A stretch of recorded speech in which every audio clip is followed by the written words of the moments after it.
So I've got a pile of books here that are some of my like favorites throughout the last probably 10 years or so. I don't have them in any particular order, it's just kind of the order I noticed them here on my shelves. So first up, Alanon Park by Rainbow Rowell. Rainbow lives about 2 hours away from me in Omaha, and I lived in Omaha for a while. I also lived in Lincoln where she has Fangirl Set, which I also love that one, but I think this one is my favorite of hers right now. I have Landline, I haven't finished it. I also have Attachments and I haven't finished it.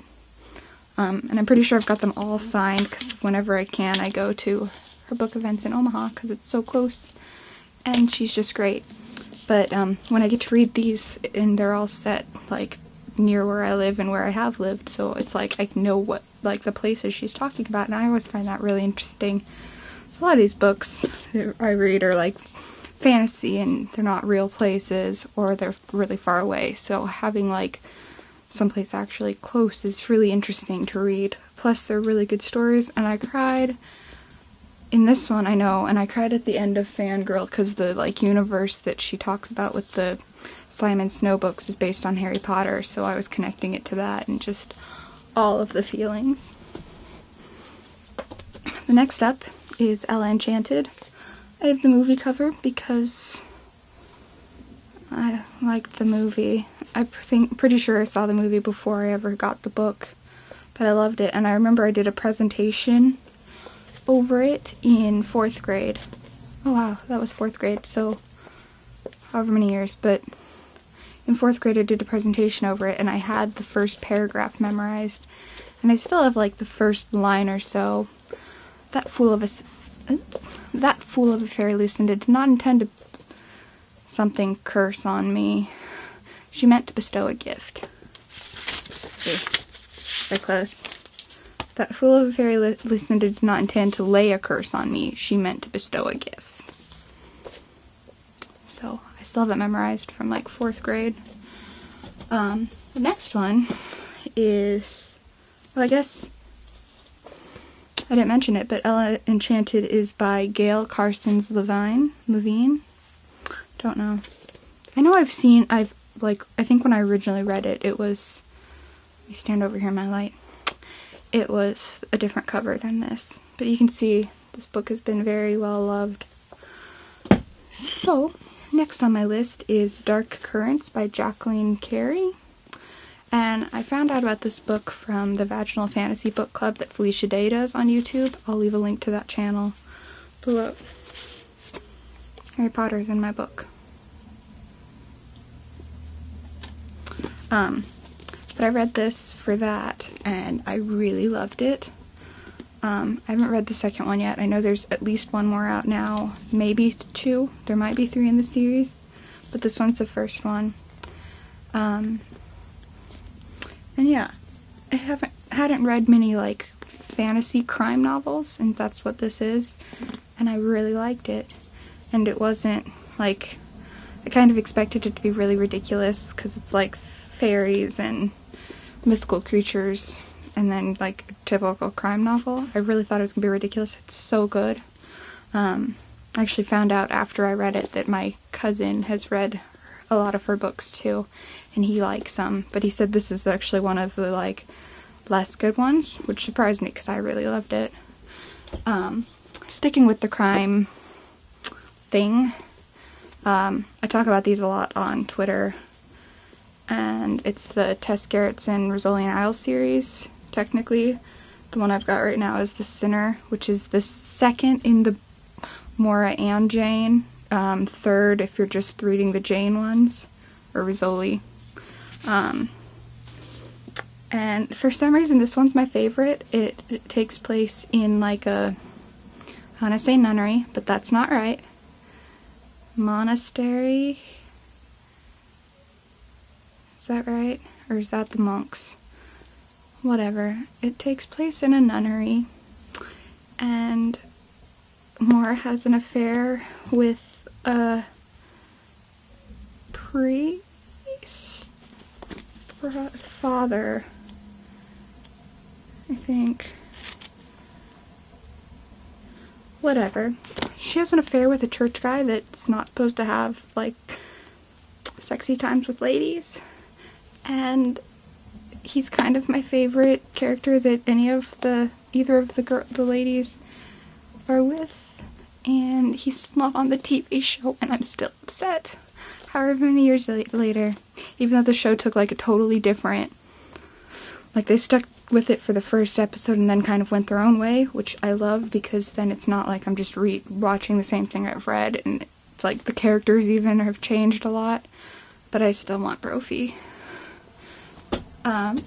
Next up we're gonna have a lot of YA. I guess Enchanted was, but it's on a different shelf, so. First up is Looking for Alaska by John Green. This wasn't the first one of his I read. I first read... Where is... My copy of The Fault in Our Stars is not on the shelf. And I have no idea where it might be. It's gonna bother me. Anyways, Looking for Alaska was the second one I read, and I find it even more heartbreaking than Fault in Our Stars. Because when you have kids with cancer, somebody's gonna die.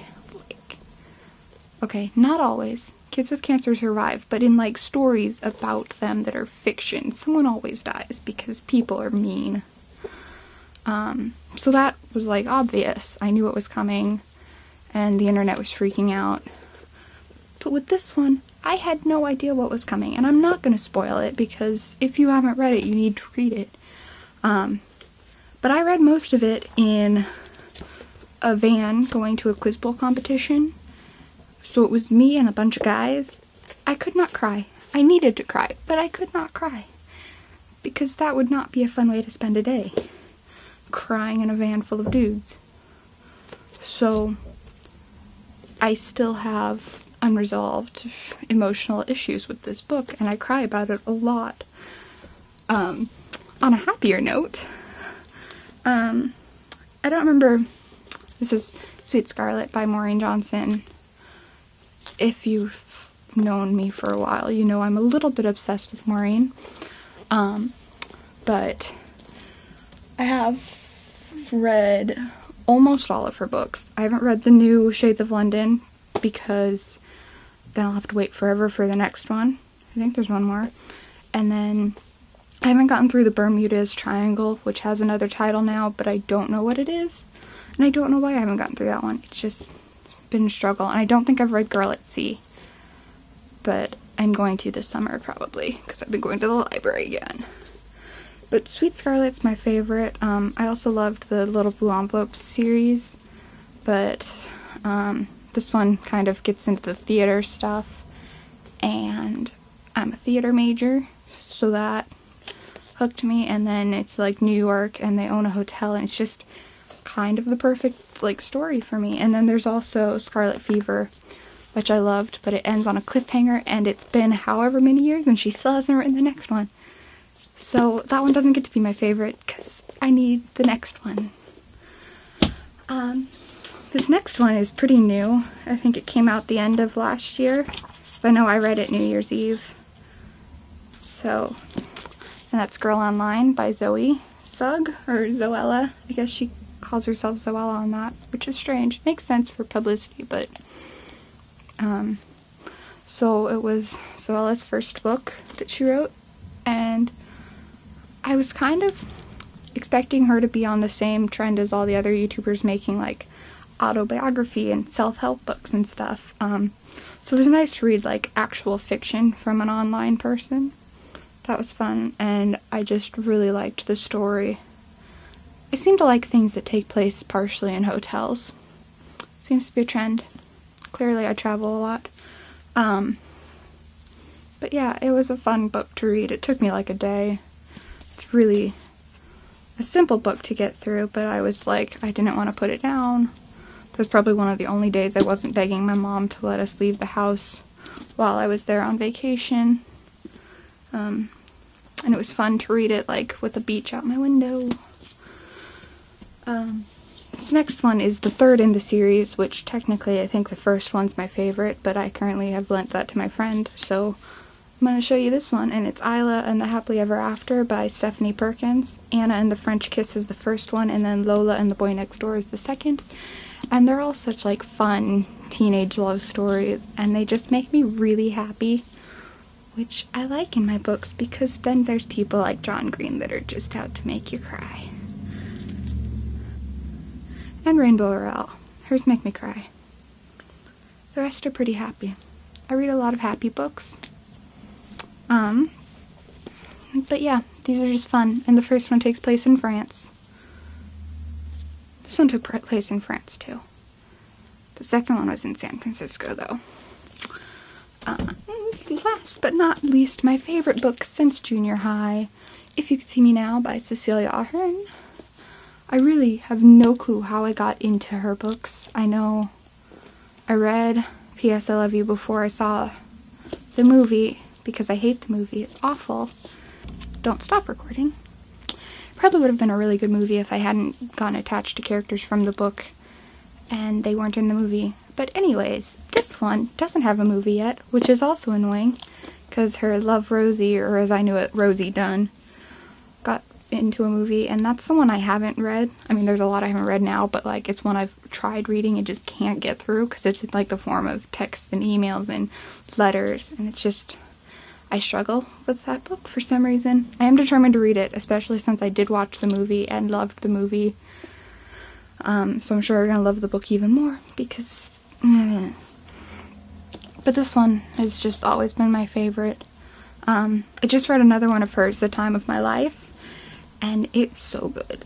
I think easily second favorite adult non-crime drama book, like favorite adult fiction book. But this one's gonna be my favorite forever, probably.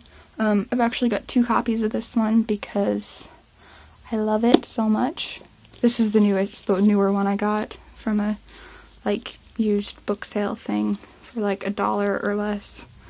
But I wanted the hardcover again because this is the cover that I first read it with from the library. I think I probably checked it out at least a dozen times to read it in junior high. But I got a paperback when I first bought it, which is nice too because it's easier to carry around. But this one, the covers are different, and I like this one. And yeah. And right now I'm reading a really good book, Self-Inflicted Wounds by Aisha Tyler. And I'm really enjoying it. I'm not sure if I'm going to get it done before I go back to the library on Tuesday, so I'm probably going to renew that one. I'm also reading a couple graphic novels. I finished the first book of Saga, so I'm going to get the second one when I go back. I'm also reading, I think it's the second book of Fables, so I want to go back and get the first. So they don't really have them numbered, they're just like the story arcs, but it sounds like it's the second, so I'm not that far off. But I'm mad at it because the character died and I didn't want them to. And then I've got Neil Gaiman's Sandman book 1 that I'm going to get through before Tuesday. I've also got some other books, but I don't think I'm going to get through them. So I'm going to have to like lower my library limit a little bit. I went a little bit overboard because I hadn't been to the library in a few months. So let me know what you're reading. Leave a comment to do that. Like this video if you like, and subscribe if you haven't already. See you tomorrow.